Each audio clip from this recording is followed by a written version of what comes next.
I never imagined the day I would discover my father had emptied my college fund would begin with a phone call from a complete stranger.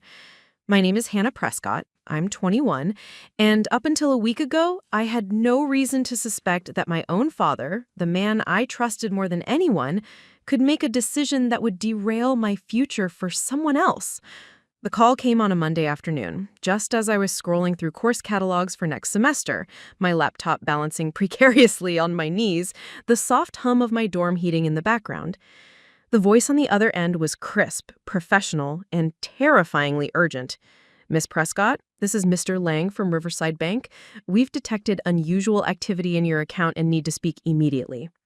I froze, the catalog slipping to the floor, heart hammering.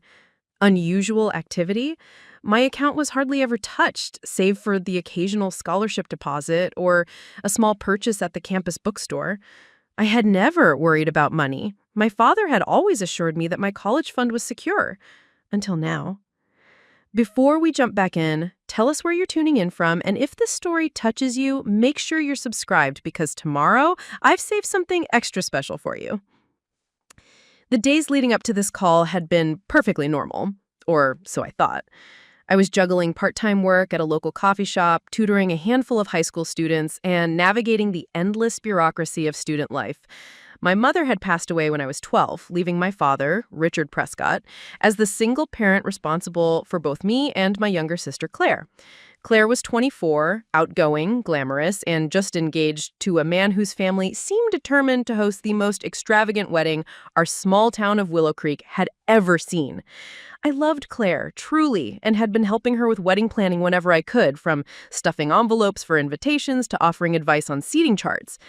But I never imagined that my father's willingness to indulge her dreams would come at the cost of my own future. When Mr. Lang continued to speak, my stomach sank. Miss Prescott, we noticed multiple transfers totaling $32,000 from your savings account in the past week. The pattern of withdrawals matches the account holder's information, but there are red flags indicating this may have been done without your authorization. I must ask you to verify these transactions immediately. I laughed nervously, hoping my voice wouldn't betray the panic rising inside me. That's impossible, I stammered. I haven't made any withdrawals. My account is supposed to be untouched, reserved for tuition and textbooks. There was a pause on the other end of the line, and then Mr. Lang's tone softened slightly. I understand, Miss Prescott. That's why I'm calling. Your father is listed as the co-account holder, correct? My throat went dry. Yes, I whispered, the realization hitting me like a freight train.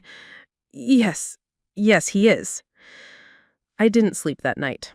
I sat in my dorm room, staring at the faint glow of my laptop screen, running through every conversation, every moment I'd shared with my dad, trying to figure out where I had missed the warning signs. He hadn't seemed any different, still busy with work at the construction company he owned, still supportive in his own gruff, distant way. But the numbers Mr. Lang had cited were irrefutable. Someone had withdrawn the entirety of my college savings, leaving me with nothing.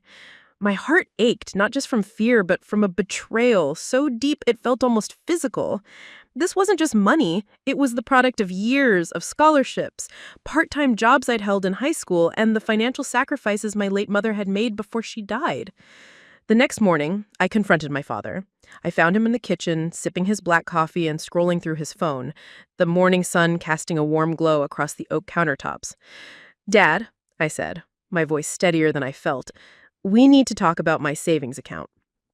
He looked up, and for a brief moment, I saw a flicker of hesitation, almost guilt, before his face smoothed into its usual neutral expression. Hannah, he said cautiously, what about it? I swallowed hard. Mr. Lang called me last night. He said someone withdrew all the money, my college fund. I couldn't finish. My voice cracked, and I felt tears prick at the corners of my eyes. Richard Prescott's jaw tightened. He set his coffee mug down and ran his hand through his thinning hair. It's for Claire's wedding, he said, finally. His voice low. I blinked, unable to process what I had just heard. For her wedding? My heart was pounding so hard I thought he could hear it.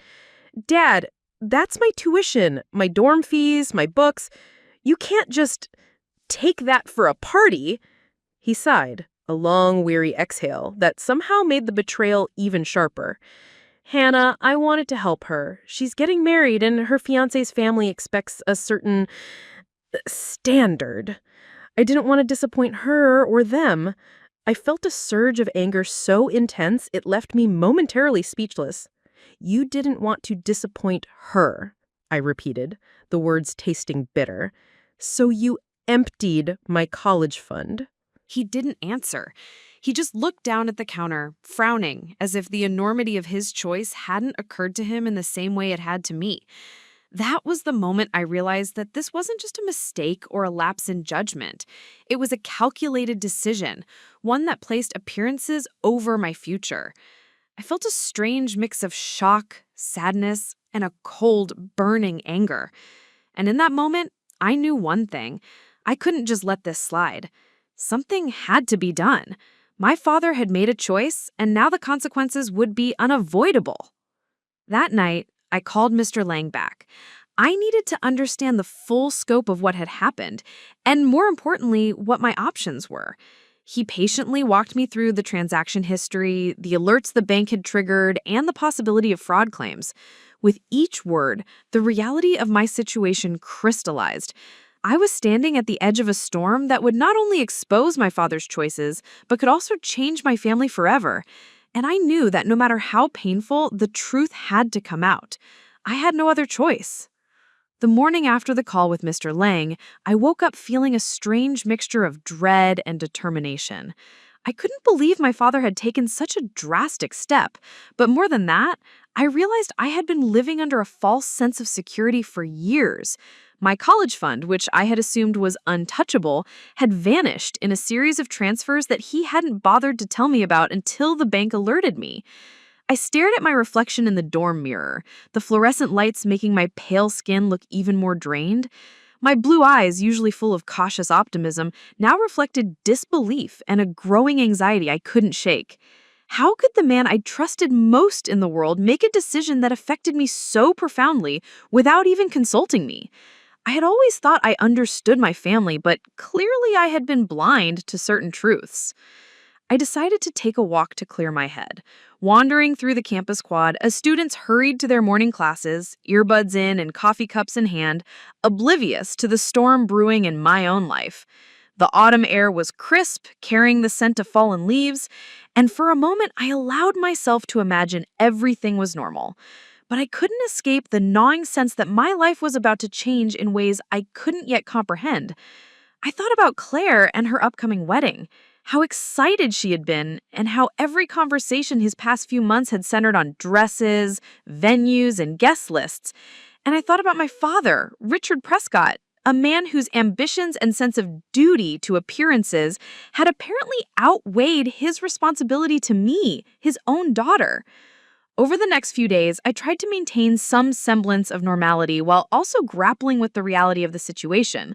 I continued tutoring, managed my shifts at the coffee shop, and attended my classes, but my mind was elsewhere, constantly replaying the bank's alert, the transfers, and the quiet betrayal in my father's voice.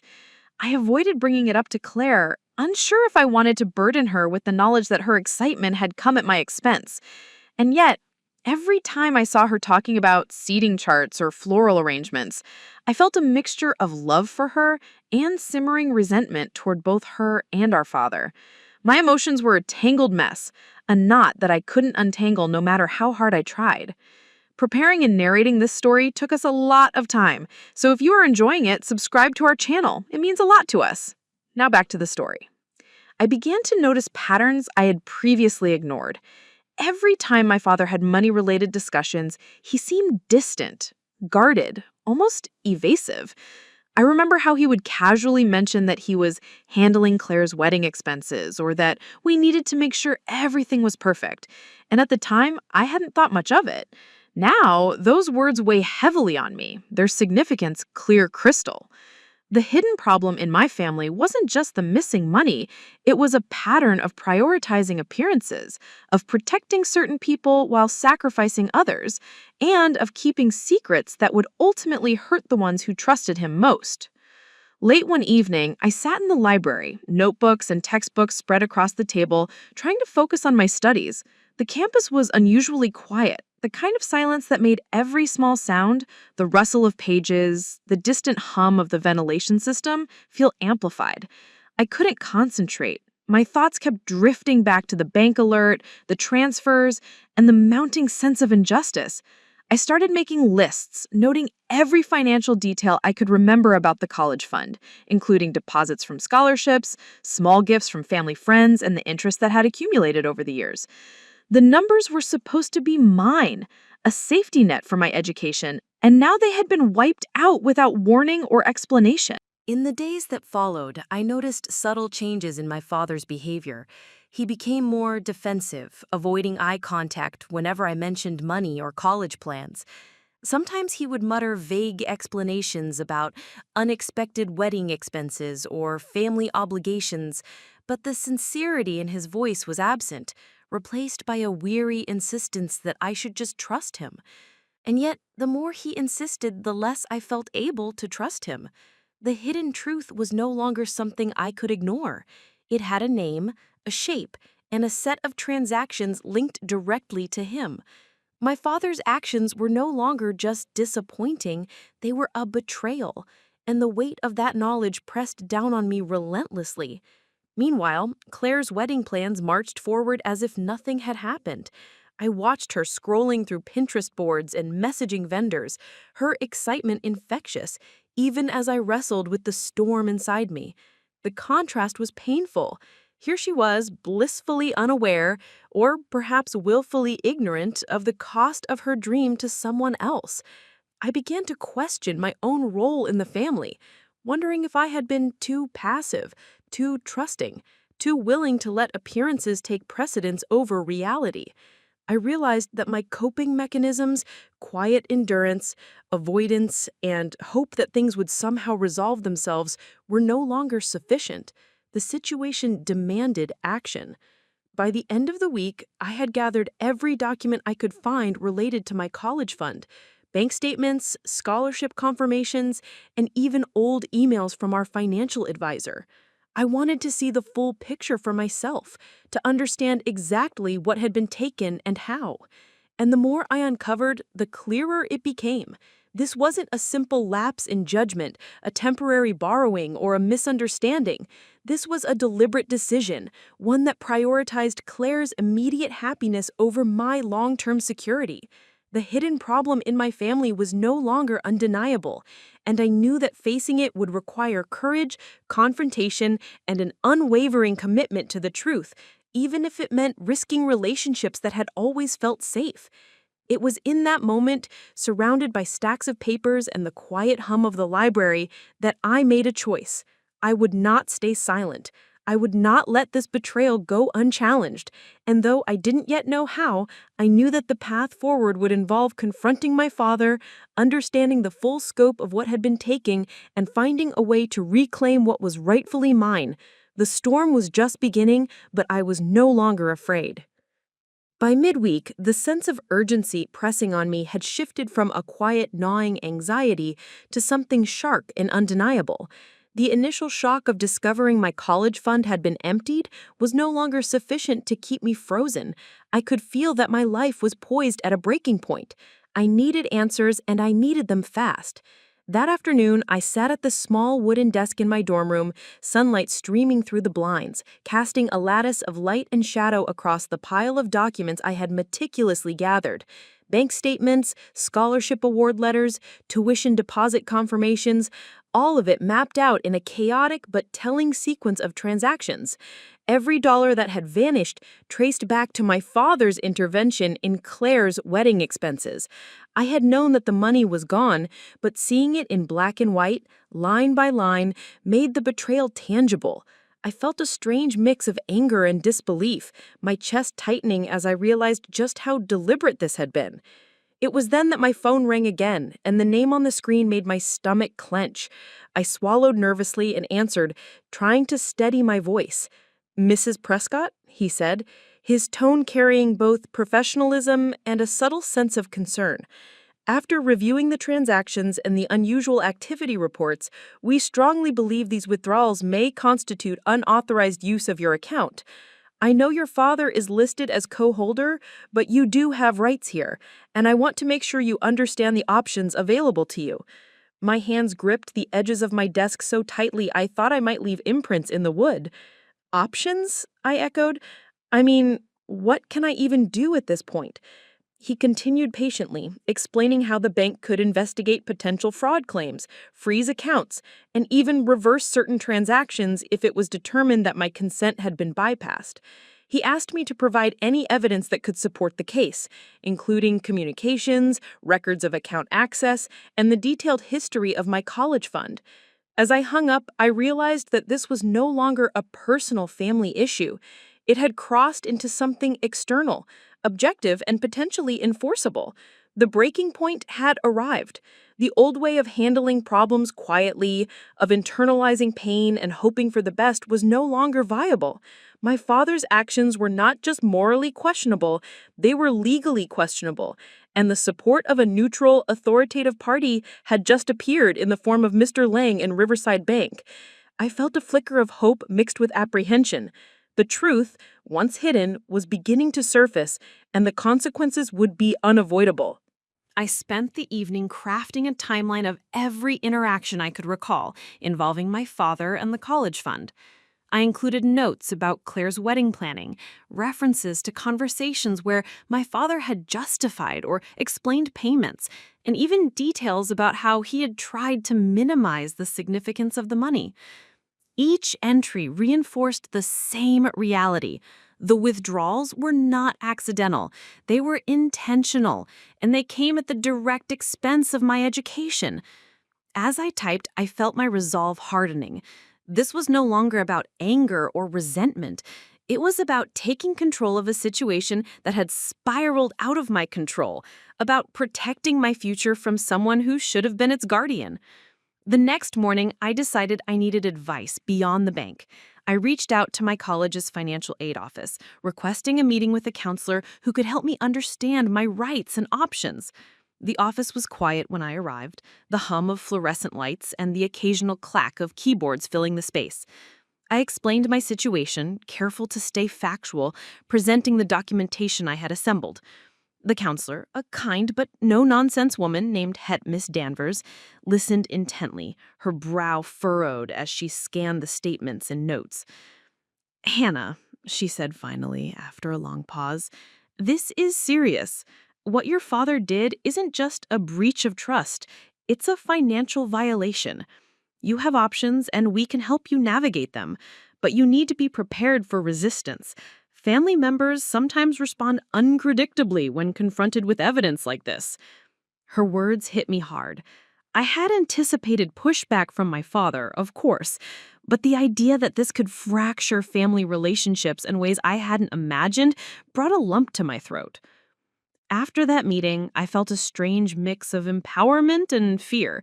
The breaking point was no longer theoretical, it was actionable. I had allies outside my immediate family, objective witnesses who could validate my claims, and a growing body of evidence that could support me if I chose to confront my father or pursue legal action. And yet, the emotional weight of the situation was heavy. I loved my father. I loved my sister. But love, I realized, could not excuse the erasure of my future. The choices made on my behalf without my consent had shifted the balance irrevocably. The breaking point was clear.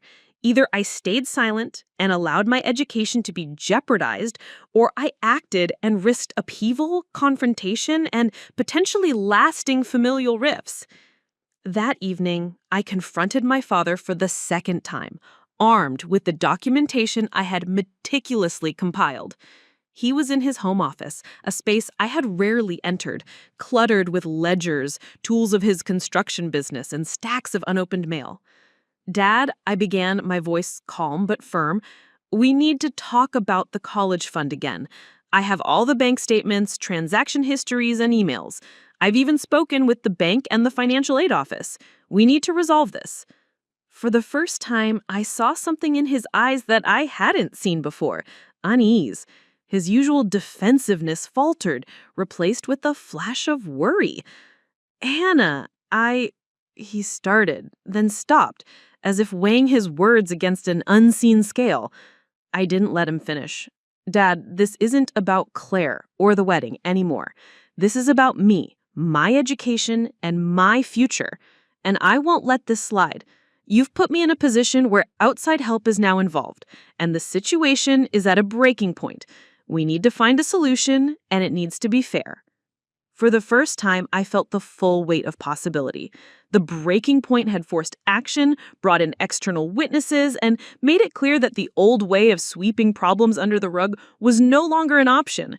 Change was unavoidable, and whether my father accepted it or resisted it, the truth was no longer something that could be ignored. The next few days were tense, and every interaction with my father seemed loaded with unspoken words and suppressed emotions. I could feel the subtle shifts in his demeanor, the way he avoided my gaze during breakfast, how he lingered in his office longer than usual, pretending to be busy with work when I knew exactly what he was doing, mentally preparing for the confrontation he knew was inevitable. Meanwhile, I was in constant communication with Mr. Lang at Riverside Bank, sending copies of statements, screenshots, and any correspondence I could gather that documented the transfers. The bank had agreed to conduct a formal review of the withdrawals, flagging the transactions as potentially unauthorized, which meant the investigation had officially begun. For the first time, the possibility of accountability became real. External eyes were now focused on a situation that had, until recently, been cloaked in secrecy within our family. I also returned to the financial aid office, where Ms. Danvers helped me organize the documentation into a concise, chronological dossier that clearly demonstrated the scope of the withdrawals and the timing in relation to Claire's wedding expenses. Each page, carefully labeled and cross-referenced, represented more than just numbers. It represented months, even years of trust and expectation being violated. As I flipped through the stacks of paper, I felt a strange mix of pride and grief. Pride because I had the presence of mind to document everything, to protect myself and my future. Grief because the very person I had relied on had betrayed me in such a fundamental way. That evening, I met with a close friend, Lucas Hayden, someone I trusted implicitly and who had always been a voice of reason when my emotions threatened to overwhelm me. We sat in the small corner of a local cafe, the smell of roasted coffee beans and pastries surrounding us, and I explained the situation in detail, laying out both the facts and the emotional turmoil. Lucas listened silently, his expression serious, occasionally nodding in understanding. "Hannah," he said finally, leaning forward, "you've done everything right. You documented, you sought outside advice, and now the evidence is undeniable. You're not overreacting, and you're not alone. But be prepared. Once your father realizes the investigation is formal, he may respond defensively. You'll need to stay focused and calm, no matter what happens." His words were reassuring, and I clutched them tightly, realizing I couldn't navigate this alone. Outside perspectives were crucial. I needed people who could see the situation objectively, without the layers of emotional baggage that my father and sister carried. Over the next few days, the tension escalated in subtle but unmistakable ways. My father began checking in more often about the bank's investigation, asking questions about what had been submitted, trying to gauge the seriousness of the situation. Claire, blissfully immersed in wedding preparations, remained largely unaware, but I caught her glances occasionally, a mixture of curiosity and unease, as if she sensed the storm I was building, but didn't know the full scope. The household atmosphere was thick with unspoken accusations, tentative glances, and the underlying knowledge that the truth was slowly creeping into the open. For the first time, I felt that my father's decisions were vulnerable to scrutiny. His carefully maintained image of control was beginning to crumble under the weight of evidence and the attention of outside observers. Then came the phone call that marked a turning point. Riverside Bank had completed the preliminary review of the account activity and wanted to discuss the findings with me in detail. Mr. Lang explained that the pattern of withdrawals, combined with the timing and documentation I had provided, strongly suggested that the transactions were not consistent with authorized educational withdrawals. He indicated that a fraud alert had been formally placed on the account, and that the next step would involve a meeting with both myself and my father to clarify the situation, ensuring all parties had a chance to explain the actions taken. I could feel my pulse quicken. The investigation was moving from preliminary review to active confrontation. The truth was no longer something that could be ignored, hidden, or deflected. That evening, I decided to confront my father with a measured approach. I didn't want to yell, cry, or let my emotions overwhelm the facts. I wanted him to see clearly and objectively that the situation was serious and that outside observers, the bank officials, and potentially legal authorities were now involved. I laid out the evidence I had collected, the timeline of withdrawals, and the steps Mr. Lang had taken to flag and investigate the activity. His expression shifted from guarded defensiveness to thinly veiled panic. I could see the cracks forming in the facade he had maintained for so long. "Hannah," he said low and shaky, I thought I was doing the right thing for Claire. I didn't mean for it to get this far." I felt a surge of conflicting emotions: anger at the betrayal, empathy for his panic, and determination to see the situation through. "Dad," I said firmly, "intentions don't erase consequences. This is not just about Claire. This is about me, my future, and the fact that the bank is now involved. The truth is being examined from the outside, and it cannot be ignored. You need to acknowledge that." For the first time, I felt that my father truly understood the gravity of his actions. The outside eyes, the bank, the financial aid office, and even Lucas as my moral support were now focused on him, and the reality of objective scrutiny was undeniable. The first plot point had arrived. The truth was no longer contained within our home. It had crossed the threshold into accountability, investigation, and exposure. Richard Prescott's ability to maintain the narrative he had controlled for so long was crumbling. And while I knew the confrontation would not be easy and that the path forward would be fraught with tension, I also understood that this was the turning point I had been building toward. Outside eyes had now seen the truth, and there was no turning back. The days that followed the bank's formal involvement felt like walking a tightrope over a chasm of uncertainty. Every interaction with my father was tense, every conversation a calculated attempt to navigate the fine line between confrontation and diplomacy. I could see him struggling to maintain his composure, but there was an unmistakable undercurrent of resistance in everything he said. He wasn't outright denying the withdrawals anymore, but he was beginning to challenge my right to question him so thoroughly, implying that my interference was somehow a betrayal of family loyalty. I understood, with a bitter clarity, that the path I had chosen was not going to be easy. Opposition had arisen, and it was no longer abstract. It was active, deliberate, and emotionally charged. My father was preparing his defenses, as if the bank's investigation were a battle, and he were determined to protect himself at all costs. At the same time, I realized that I couldn't rely on anger or indignation to navigate this storm. I needed to gather evidence, document every conversation, and anticipate the ways my father might try to justify his actions. I returned to my dorm room, the quiet hum of the heater filling the space as I spread out my files once more. Every receipt, every email, every text message from months past that referenced wedding expenses or tuition deposits became a piece of a larger puzzle. I began cross-referencing these details with the bank's preliminary findings, identifying patterns that highlighted the intentional nature of the withdrawals. The more I examined the data, the more I felt a mix of validation and sorrow.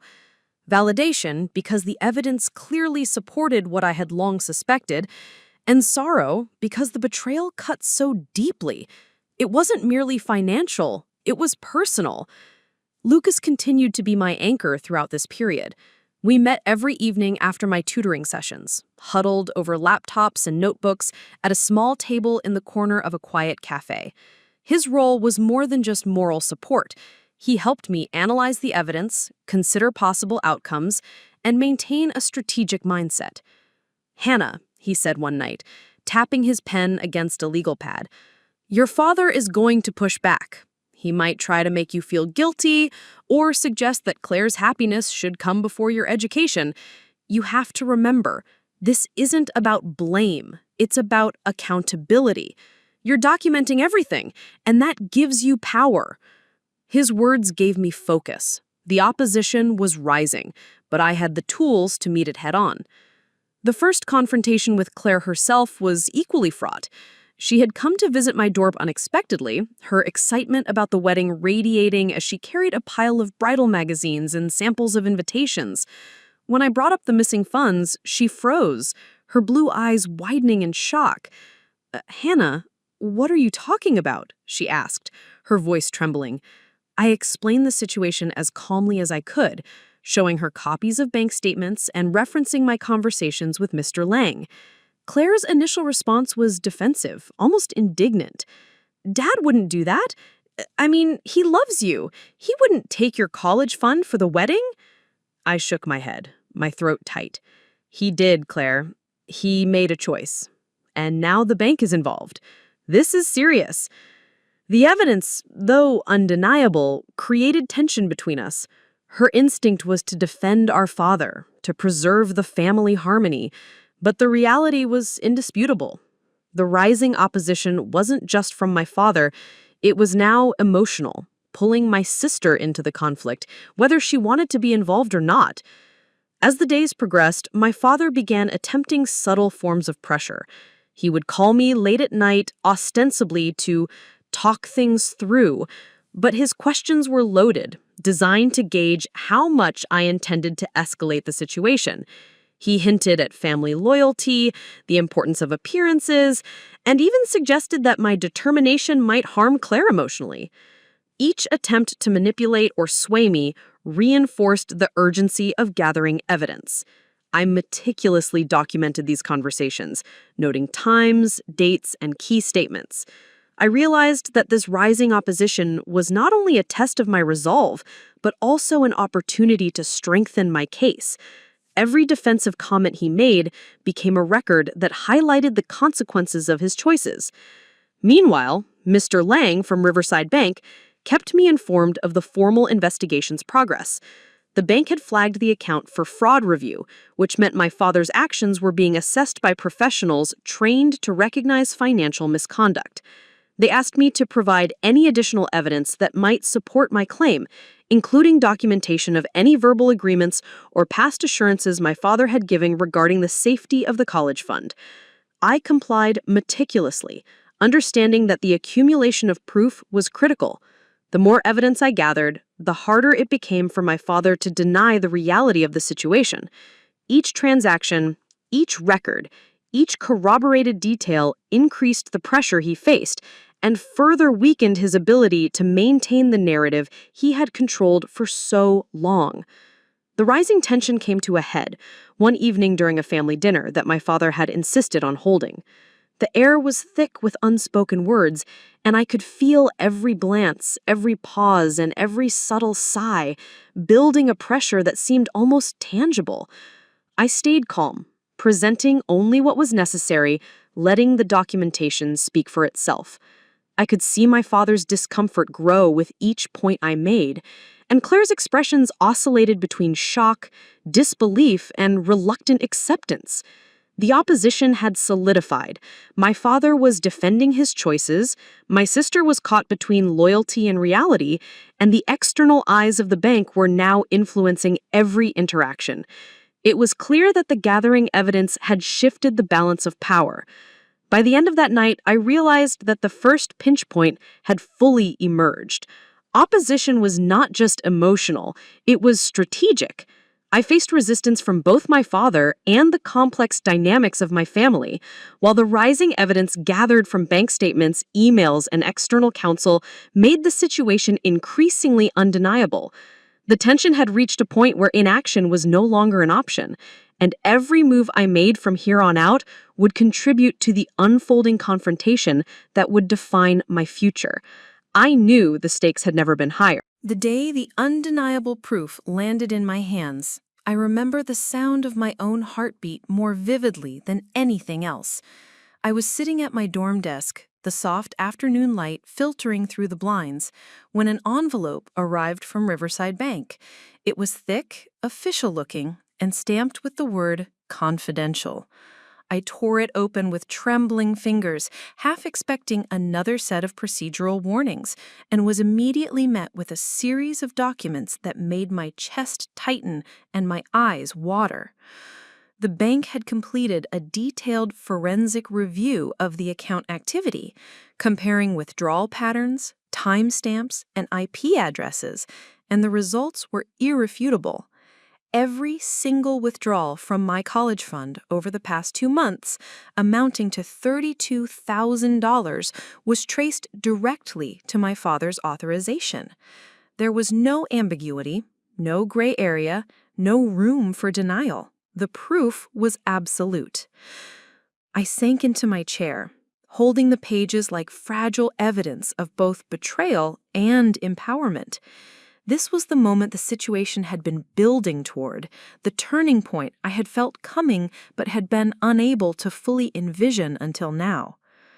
The documentation included precise transaction records, official notations by the bank, and even a detailed timeline correlating the withdrawals with expenses for Claire's wedding, venue deposits, catering invoices, floral arrangements, and dress fittings.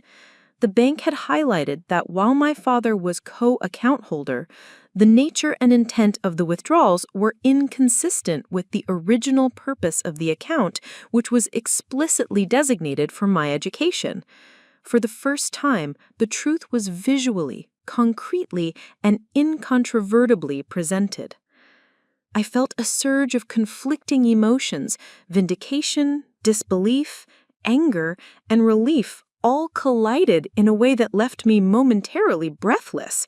The proof wasn't just numbers, it was a mirror reflecting my father's choices, the consequences of his prioritization, and the reality that my future had been compromised without my consent. And yet, alongside the anger, there was a glimmer of hope. This was the first moment where I felt empowered rather than powerless. With objective evidence in hand, the narrative my father had maintained for so long could no longer shield him. The scales had shifted. The next morning, I returned to the bank to meet with Mr. Lang in person.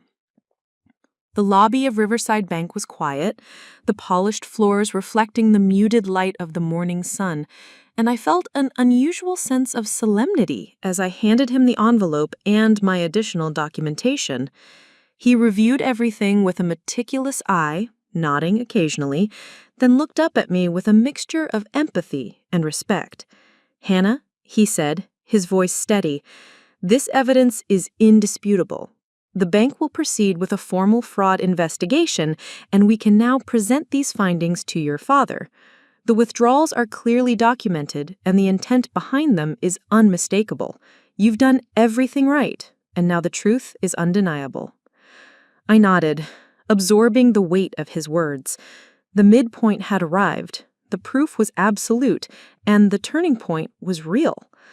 I returned to my apartment, documents carefully secured in a folder, and sat down with Lucas to plan the next steps. We went over every piece of evidence, rehearsed possible conversations with my father, and strategized on how to maintain composure during what was sure to be an emotional confrontation. Lucas reminded me that the proof changed everything.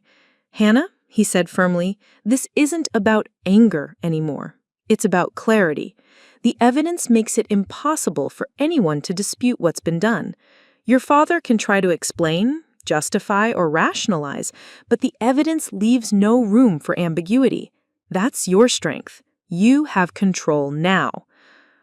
His words resonated with me, reinforcing the sense that the power dynamics had shifted. The truth was no longer a fragile possibility. It was solid, undeniable, and in my hands. Later that evening, I summoned the courage to confront my father again, this time armed with the forensic documentation from Riverside Bank.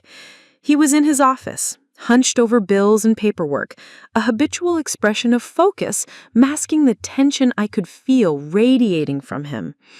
I placed the folder on his desk, keeping my voice calm but firm. "Dad, this is everything the bank has compiled. Every withdrawal, every transaction, every correlation with Claire's wedding expenses. The proof is clear and undeniable. We need to talk about the consequences." His eyes flickered to the folder, and for the first time, I saw hesitation, even fear. His usual defenses, his carefully maintained facade of control, faltered under the weight of objective reality. He swallowed hard, running a hand through his hair, and finally said, "Hannah, I didn't realize how serious this would look. I thought I was helping Claire, making sure everything went smoothly. I never intended to hurt you." I felt a pang of sorrow. It's true that intentions don't erase consequences, but I couldn't ignore the human complexity of his words. Still, the undeniable proof left no room for compromise. "Dad," I replied, my voice steady, "intentions matter less than outcomes. This has affected my education, my independence, and my trust. The proof is here, and the bank will act on it. We need to find a way to rectify this, and it starts with acknowledging the full scope of what's been done." Over the next few days, the proof began to reverberate beyond our household. Claire, confronted with the documentation, finally understood the reality of the situation. Her initial defensiveness gave way to shock and guilt as she realized that the dream wedding she had been planning had come at my expense. Conversations that had been emotionally charged and tense suddenly shifted into uncomfortable honesty. The undeniable proof had forced the truth into the open, dismantling the carefully maintained illusions and compelling every member of the family to confront the reality of my father's choices. For the first time, I felt a strange relief mingled with lingering sadness. The midpoint had passed, and the undeniable proof had transformed the situation from a private conflict into a public reality. The turning point was clear. The truth was unavoidable, and the consequences were imminent. I could finally move forward with clarity, determination, and the knowledge that the evidence was solid, objective, and unassailable. The path ahead would be difficult, but it was now illuminated by truth, and that gave me a sense of purpose I hadn't felt since discovering the withdrawals. After the bank's undeniable report arrived, the weight on my shoulders felt both lighter and heavier at the same time. Lighter because I no longer had to doubt my instincts or replay endless what-ifs about the missing money. He had done this. He had emptied my college fund, and the evidence was irrefutable. He couldn't deny it, no matter how carefully he tried to couch his actions in intentions or familial obligation. And yet, heavier, because I now faced a choice that I had been delaying for weeks, one that would reshape my family and potentially sever relationships I had always assumed were safe. The question that had been nagging at me since the discovery now loomed larger than ever. Should I protect my father and shield my sister from the consequences, or should I speak fully and uncompromisingly, revealing the truth no matter the fallout? I knew in my heart that silence was no longer an option. I spent that evening pacing my dorm room, the forensic reports spread across my desk like a battlefield map, each sheet a representation of both betrayal and empowerment. My mind raced as I weighed potential outcomes. If I spoke, I would face my father's anger, Claire's disappointment, and perhaps the judgment of relatives who might side with him. If I remained silent, I would be complicit in erasing my future and perpetuating the deception. The internal conflict was suffocating. I had loved my father, had trusted him, had believed in the stability of our family. But love, I realized, did not excuse wrongdoing, and trust could not survive unchallenged betrayal. I had to act, and in that decision lay both danger and liberation. The next morning, I arranged a meeting with Mr. Lang at Riverside Bank. I needed guidance on how to proceed with formal reporting, and I wanted to ensure that any steps I took would protect my rights while maintaining professionalism. Sitting in the quiet, glass-walled conference room, I laid out my intentions. I can no longer remain silent, I told him, my voice firm despite the tremor I felt inside. I need to take formal action. I have the documentation, the timeline, and evidence that this was unauthorized use of my account. I want the bank to support me in bringing this to my father's attention and to secure what is rightfully mine. Mr. Lang nodded solemnly. You've done everything right, Hannah. The choice to speak is never easy, especially when it involves family, but the evidence is on your side. You are justified, and the bank will assist in formalizing the process. His reassurance anchored me. I felt a clarity that I hadn't experienced since discovering the withdrawals, a sense that the choice to speak was not only necessary, but inevitable. Later that day, I confronted my father in a quiet, neutral space, the study in the house he rarely used, far from the distractions of family and routine. I presented the reports, organized meticulously, and laid out my plan. Dad, I began, my voice steady, I have the full report from the bank. Every withdrawal is documented, every correlation to Claire's wedding expenses confirmed. The evidence is undeniable. I can no longer stay silent. I will be reporting this formally, and I will be pursuing all options to secure my college fund. This isn't personal vindictiveness. It's accountability. For the first time, I noticed the tension in his shoulders, the subtle tremor in his hands as he reached for a chair. His face, usually so composed, was a mixture of shame, fear, and disbelief. Hannah, you don't understand, he said, but there was no fire in his tone, only a quiet defensiveness, a plea for mercy that no longer carried weight. I didn't flinch. I had rehearsed every word, prepared for every possible counter, and knew that wavering now would undo weeks of careful preparation. I understand perfectly, I said, maintaining eye contact. I understand that you wanted to help Claire, to make her wedding perfect. But in doing so, you jeopardized my education and violated my trust. I can no longer protect anyone at the expense of my future. I have to speak, and I have to act. The bank is involved, the evidence is clear, and the consequences are yours to face. His eyes filled with moisture, a rare crack in the armor of authority he had maintained for so long. He opened his mouth to protest, to rationalize, but I raised my hand gently. No, I'm not here to fight verbally. I'm here to ensure the truth is acknowledged and the appropriate steps are taken. It's your choice how you respond, but the truth will not be hidden anymore. That evening, I reached out to Claire again. She had remained emotionally distant, reluctant to confront the implications of her wedding being funded by the depletion of my education. But armed with the undeniable proof and the clarity of my decision, I spoke to her candidly. Claire, I said, I can no longer shield you or Dad from the consequences. This isn't about guilt or blame. It's about reality. The bank has documented everything, and I will be pursuing action to recover my college fund. I need you to understand the seriousness of this. Her initial reaction was shock and denial, tears spilling freely as she realized the enormity of the situation. I had no idea, she whispered. I never wanted this to happen to you. I nodded, my own throat tight. I know you didn't, but intentions don't undo consequences. We all have to face the reality of what's been done. The conversation was painful, but it was necessary.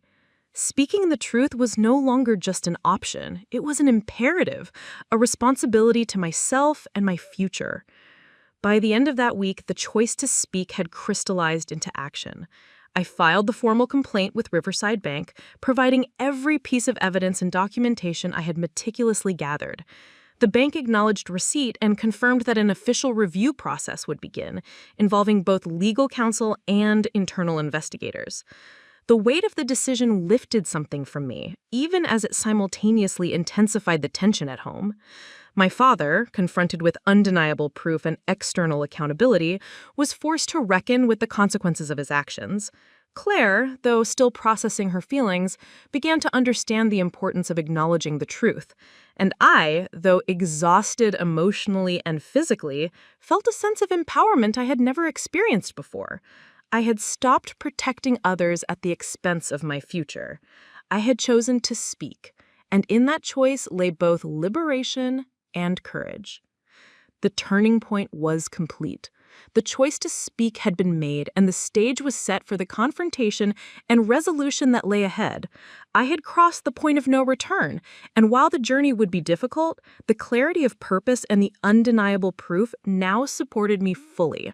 The truth, finally, was mine to wield, and I was ready to see it through. The days following my decision to speak the truth were a whirlwind of tension, confrontation, and emotional upheaval. It was as if the air in our home had thickened overnight, charged with unspoken accusations and simmering resentment. My father's defensive behavior escalated immediately after I filed the formal complaint with Riverside Bank. He began monitoring my every move, questioning every call I made and every message I sent, as though trying to anticipate my next steps and preemptively defend himself. I could sense the anxiety radiating from him, the brittle edge in his voice whenever we interacted. Yet there was no way to back down now. The truth had emerged externally, and with every passing hour, his attempts to maintain control only highlighted the inevitability of the confrontation that was unfolding. It was during one late afternoon, in the small sunlit kitchen where our family often gathered, that the confrontation reached its peak. My father had returned from a long day at his construction business, his posture tense, shoulders hunched, and his hands gripping the edge of the counter as though it were a lifeline. Claire was nearby, nervously rearranging her wedding planning folders, casting sidelong glances between us as if expecting the storm to break at any second. I sat down, the bank documents in a neat stack before me, and said calmly, "Dad, we need to talk. This isn't about arguing anymore. It's about acknowledging the truth." His eyes, usually so steady and controlled, flickered with unease. "Hannah, But I held up a hand. "I know what you're going to say. You thought you were helping Claire, that you were making the right decisions. But the bank's investigation shows otherwise. This is undeniable. We cannot ignore it." The confrontation that followed was tense, sharp, and emotionally charged. My father attempted to rationalize every action, detailing his reasoning behind each withdrawal, but the proof lay before us, clear, organized, and unassailable. Every transaction, every date, every correlation to wedding expenses was meticulously documented. He tried to deflect responsibility by appealing to family loyalty, pleading for understanding, and even suggesting that my insistence on formal action was tearing the family apart. But I stayed calm, measured, and resolute. I presented the evidence as it was, allowing the facts to speak louder than any words could. "Dad," I said steadily, "this isn't about destroying our family. It's about accountability. Every decision has consequences. The bank sees this clearly. So should you." Claire's presence complicated the confrontation. She oscillated between defending my father and acknowledging the reality of what had been done. At times, she argued that I was being unfair, that Dad had meant well, that the wedding was a once-in-a-lifetime event. But the evidence, undeniable and stark, left her hesitant to fully side with him. I could see her internal conflict, the guilt and confusion etched across her face as she realized that the wedding she had dreamed about had been funded at the cost of my education. The confrontation forced every one of us to reckon with uncomfortable truths. There was no hiding, no deflection, no way to escape the weight of objective scrutiny. As the conversation escalated, my father's tone shifted from defensive to confrontational. He began raising his voice, his hands gesturing wildly, trying to assert control over the situation as if verbal dominance could negate the facts. He accused me of betrayal, of going behind my back, and of involving outside authorities unnecessarily. Yet each outburst only strengthened my resolve. I had spent weeks meticulously documenting everything, consulting the bank, and preparing for this moment. I stayed composed, refusing to let anger or fear dictate my responses. I referenced the bank's forensic analysis, highlighting the clear pattern of withdrawals and the external verification of their intent. With every statement, the reality of his actions became impossible to dispute. The confrontation was exhausting, emotionally and mentally. Hours seemed to stretch into eternity as we navigated the complex mixture of truth, accountability, and familial loyalty. My father's defensive mask began to crumble, revealing cracks of regret, shame, and helplessness. He tried to maintain authority, to shift blame subtly onto Claire or circumstances, but the external evidence neutralized every attempt. Riverside Bank's involvement was the ultimate equalizer, making it impossible for him to manipulate the narrative or obscure reality. I realized that the confrontation with the antagonist wasn't just about proving right and wrong. It was about forcing acknowledgement, compelling accountability, and ensuring that the undeniable truth was recognized by all parties involved. By the end of the evening, the confrontation had reached a tentative resolution. My father, while still defensive and clearly uncomfortable, had begun to acknowledge the reality of the situation. Claire, though shaken, had started to accept the truth of what had occurred, and I, though emotionally drained, felt a sense of clarity and empowerment I hadn't felt since the initial discovery. The confrontation had been brutal in its intensity, but necessary. It had forced the rising pressure of opposition to the surface, demanding acknowledgement and response. The evidence and my determination had shifted the dynamics irreversibly. The second pinch point had arrived. The confrontation with the antagonist had escalated to its peak, leaving no room for avoidance, manipulation, or denial. As the night ended, I retreated to my room, exhausted but resolute. I reflected on the intensity of the confrontation, the courage it had required, and the fact that the truth was now firmly established in the presence of both internal and external witnesses. The road ahead was still uncertain. The consequences would be significant, the emotional fallout complex, but the truth was no longer hidden, and the confrontation had laid the groundwork for the next stage, facing the consequences and enduring the emotional and social backlash. For the first time, I felt that I was fully in control of my path forward, armed with undeniable evidence, moral clarity, and the courage to see it through. The days after the confrontation felt like walking through a fog that never lifted, heavy and suffocating. The moment I chose to speak the truth, the calm certainty I had felt briefly after presenting the bank's evidence dissolved into a wave of emotional and social backlash that I hadn't fully anticipated.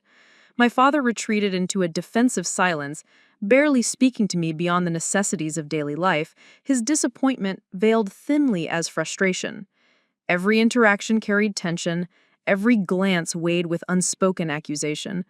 Claire, who had finally begun to acknowledge the truth, now struggled with guilt and resentment, alternating between apologizing and avoiding me entirely. Even casual family members who caught wind of the dispute offered thinly veiled support, but also subtle judgment, questioning why I had involved the bank and publicized our family issues instead of handling them privately. The weight of consequence was more than just financial. It had become a social and emotional maelstrom.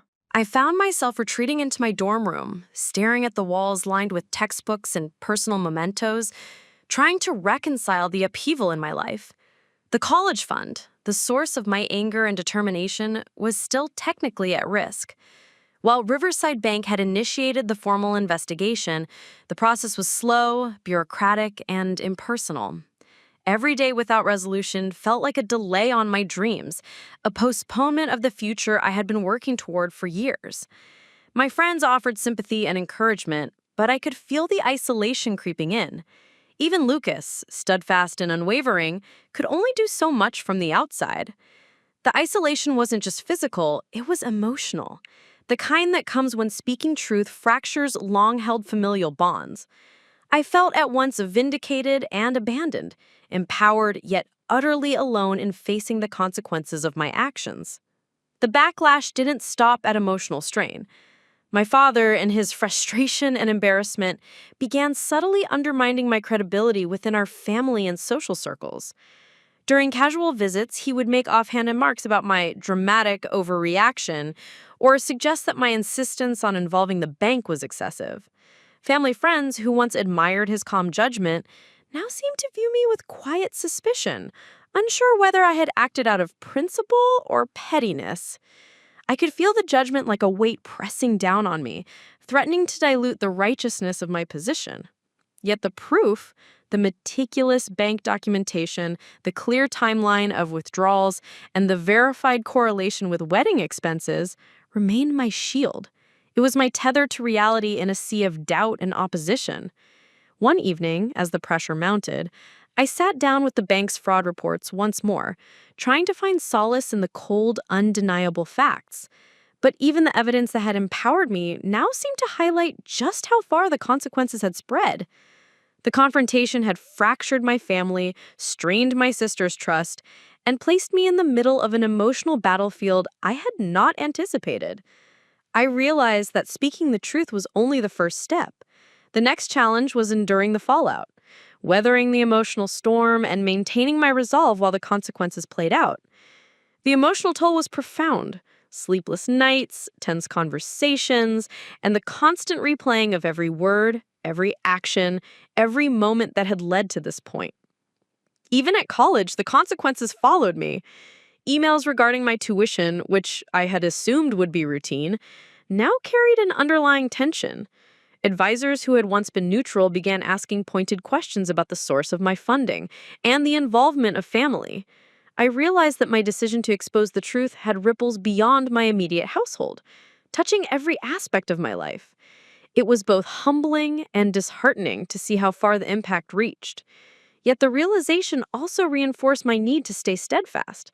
The lowest point wasn't just about my father's anger or Claire's guilt. It was about understanding the full scope of the consequences of uncovering hidden truths.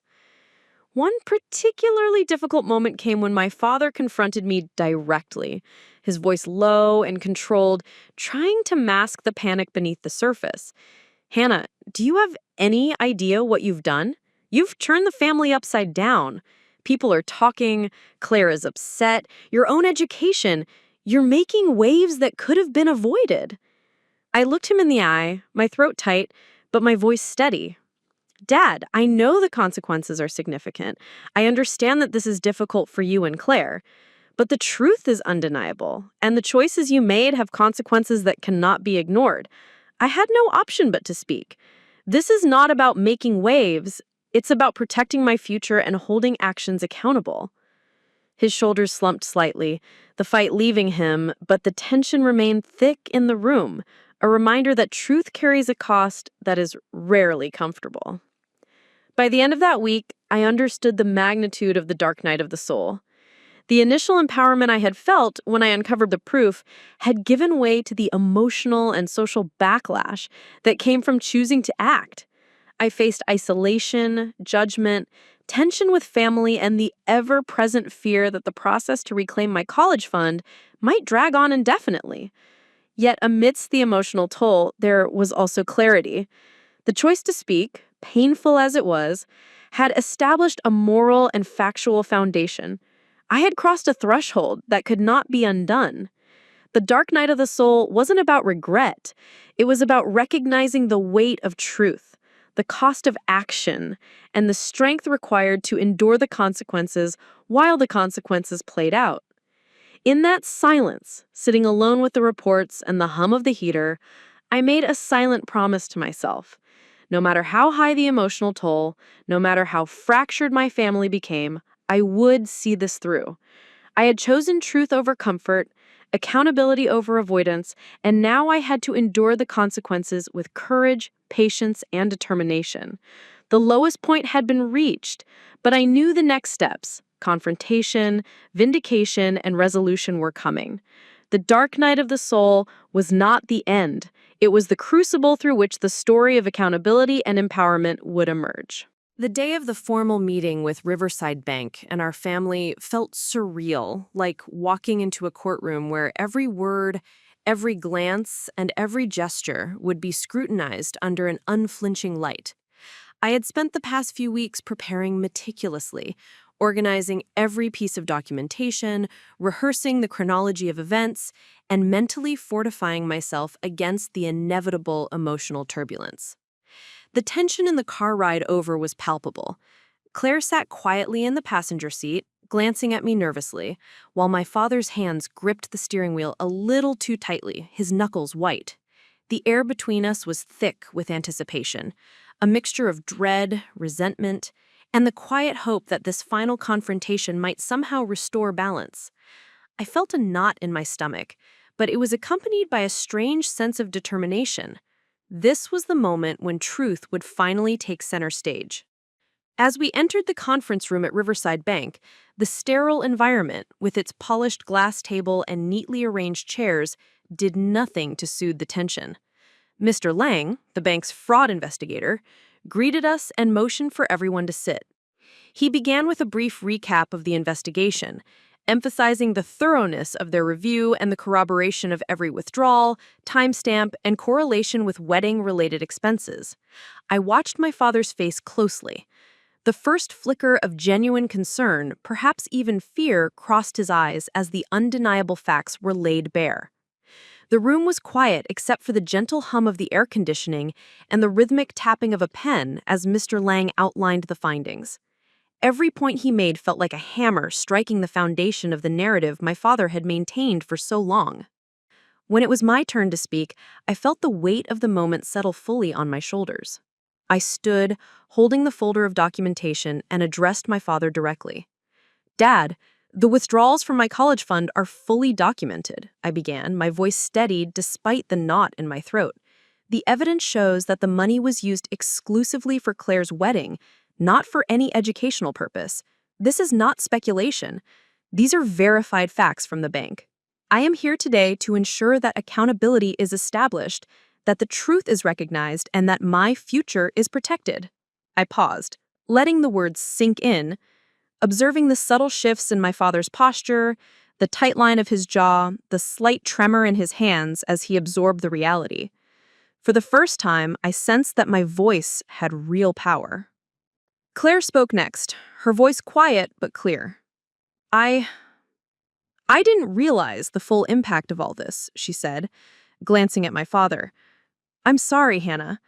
I never wanted your education to be affected. I see now that what happened wasn't right, and I support you in seeking accountability." Her words were a relief, not only for the validation they offered me, but also because they began to bridge the chasm of misunderstanding and unspoken tension that had developed between us. Even amidst the emotional complexity, the truth was beginning to find its way to resolution.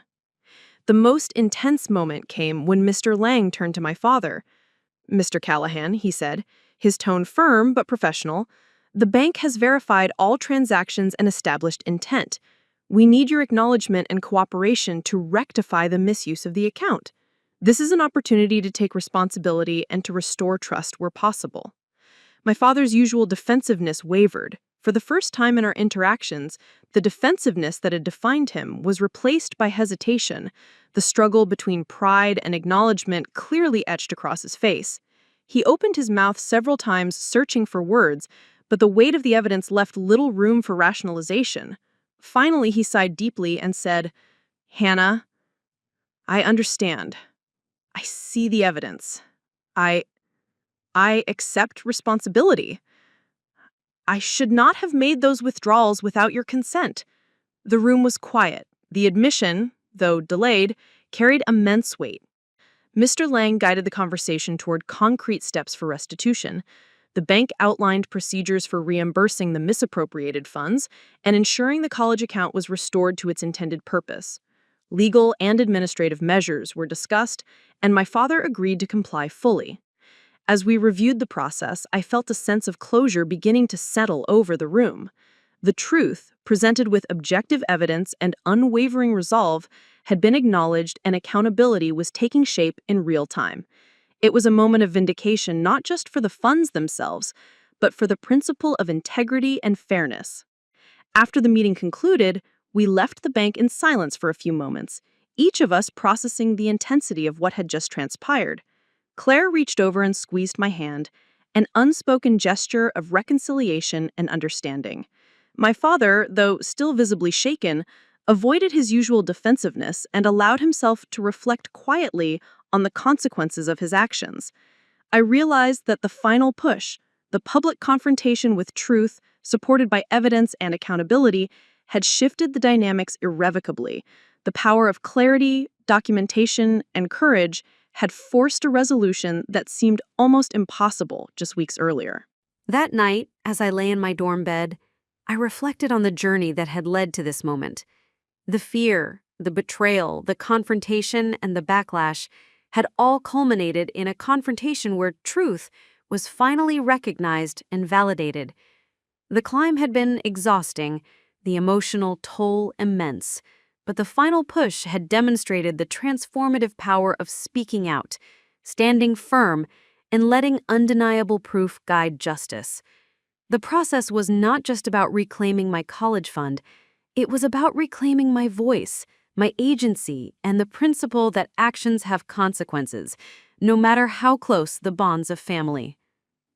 The days following the formal confrontation at Riverside Bank carried a sense of cautious relief, like the air had finally cleared after a long storm. The truth had been spoken, the evidence had been undeniable, and the process of restitution had begun.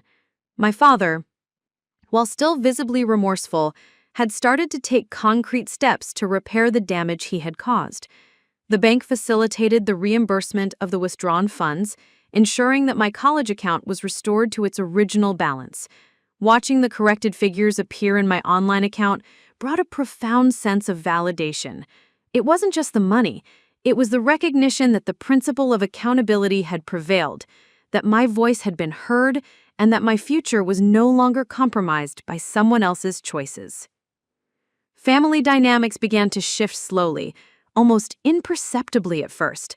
My father, having confronted the undeniable proof and publicly acknowledged his actions, started engaging with me in ways he hadn't since the confrontation. There were still moments of tension, reminders of the breach of trust, but his tone was softer, more measured. He asked about my classes, my plans for the upcoming semester, and gradually began to rebuild a connection that had been strained to the breaking point. Claire, too, transformed from guilt-ridden and defensive to supportive and reflective.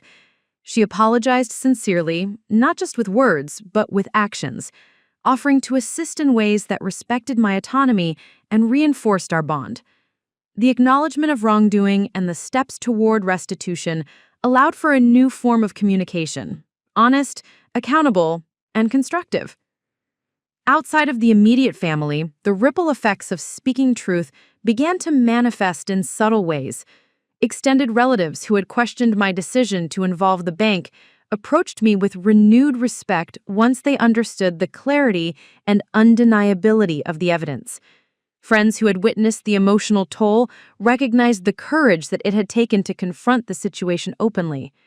It became clear that accountability, though uncomfortable, commands a level of respect that silence and avoidance cannot. The process of vindication was not instantaneous, but it was thorough, tangible, and transformative.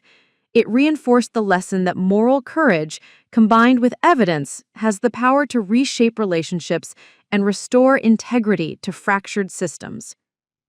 Even in moments of quiet reflection, I recognized how much I had grown through the ordeal. The experience had forced me to navigate intense emotions, confront authority within my family, and maintain composure under scrutiny. I had learned to advocate for myself, to organize and present facts clearly, and to hold firm even when facing fear, disappointment, and resistance. These lessons extended far beyond the recovery of my college fund.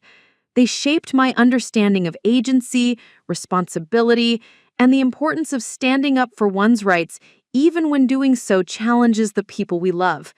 There was a newfound confidence in my ability to confront injustice and to ensure that truth was not left unspoken or unrecognized. My father, in particular, seemed to internalize the impact of the experience in a way that was quiet but sincere. He began volunteering to participate in financial planning discussions with Claire and me, not to assert authority, but to regain trust through transparency. Conversations that had once been fraught with defensiveness were now approached with openness and a willingness to listen. It was not a perfect reconciliation. He had made choices that had caused real harm, but it was a step toward accountability, and that mattered. I realized that justice is not always about punishment alone. It is often about acknowledgement, restitution, and the willingness to learn from the stakes.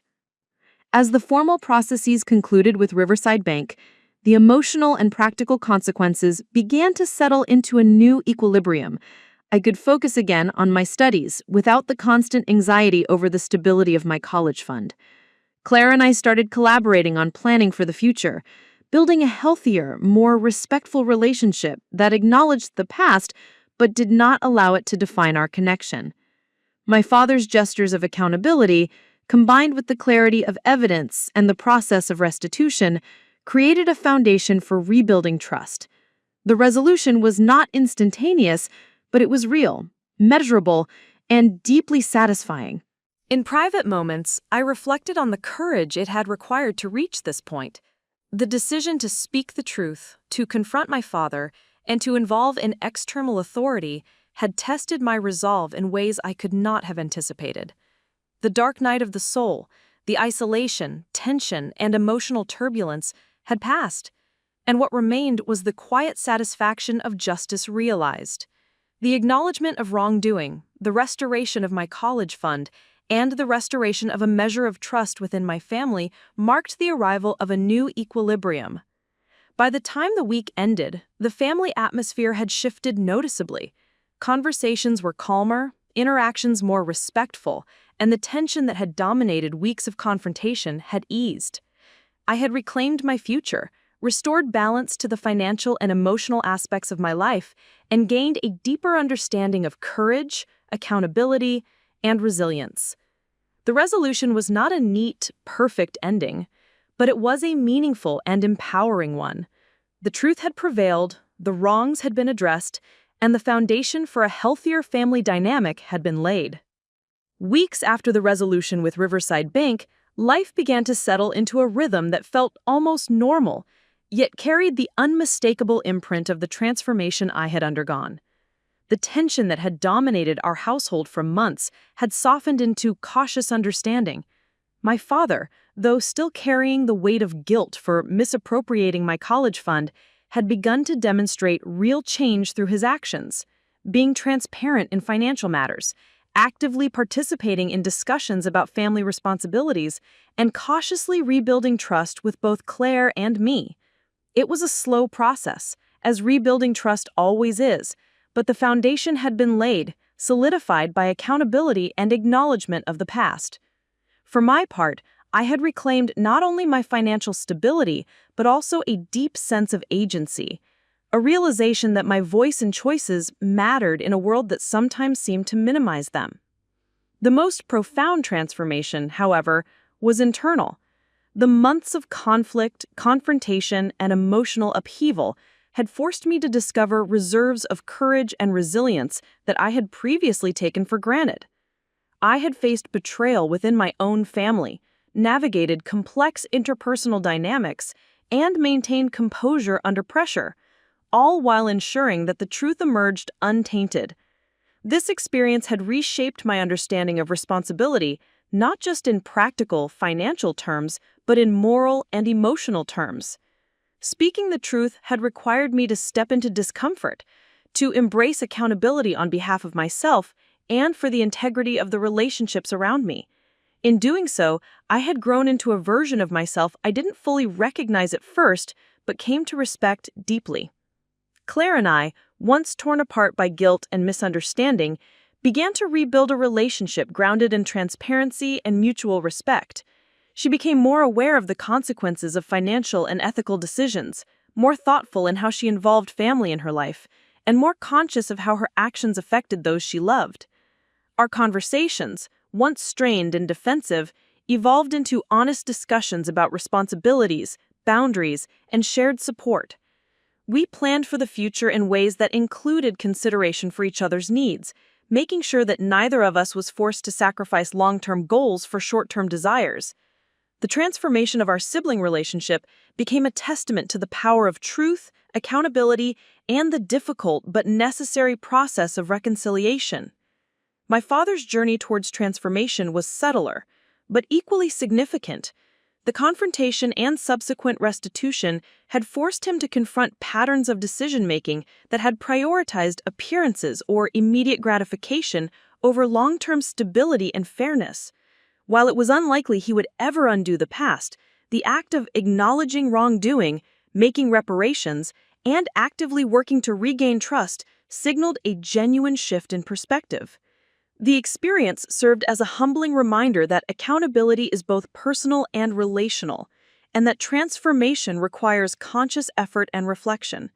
The process of rebuilding, though ongoing, had begun in earnest, creating the possibility for a healthier dynamic in the family moving forward. Academically and personally, I found renewed focus. The security of my restored college fund allowed me to invest fully in my studies, explore extracurricular opportunities, and engage with peers without the constant anxiety of financial instability.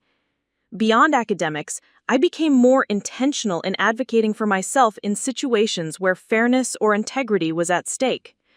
I recognized that the courage to act, once exercised successfully, becomes a reinforcing cycle. It strengthens confidence, clarifies priorities, and builds resilience against future challenges. The experience of navigating betrayal, confrontation, and restitution became a defining moment in my young adulthood, shaping my approach to decision-making, relationships, and moral responsibility. The lessons I had learned extended beyond personal circumstances. I began sharing my story with friends and peers, not as a tale of conflict or vengeance, but as an example of accountability, courage, and the importance of speaking truth even when the stakes are high. Conversations about integrity, transparency, and moral courage became more frequent in my life, and I found fulfillment in helping others navigate ethical dilemmas with clarity and confidence. In this way, the ordeal became more than just a personal victory. It became a source of empowerment for others, a way to turn pain and conflict into guidance, insight, and hope. By the end of the semester, the family dynamic had evolved into something neither perfect nor naive, but authentic. Conversations were more deliberate, respect was more pronounced, and accountability had become a natural expectation rather than an imposed requirement. My father and Claire still carried the lessons of the past, but they also began to celebrate the present. Small victories of trust restored, gestures of care, and the quiet but meaningful acknowledgement of each other's rights and responsibilities. The emotional landscape had been reshaped, and within it, I found both closure and possibility. Sitting in my dorm one quiet evening, reflecting on the journey, I realized how far I had come from the first moments of confusion and betrayal. The confrontation, the backlash, the darkest nights of despair, all had been necessary to reach this stage of transformation. I had emerged with my future intact, my voice validated, and my sense of self strengthened. More importantly, I had learned that truth, while painful and difficult, carries a transformative power that reshapes relationships, restores integrity, and empowers those willing to act with courage. The final image of this journey was not just a restored bank account or reconciled family. It was the emergence of a young woman who had faced betrayal, chosen accountability, and harnessed the power of truth to create a life defined not by fear or compromise, but by purpose, courage, and hope. Up next, you've got two more standout stories right on your screen. If this one hit the mark, you won't want to pass these up. Just click and check them out. And don't forget to subscribe and turn on the notification bell so you don't miss any upload from us.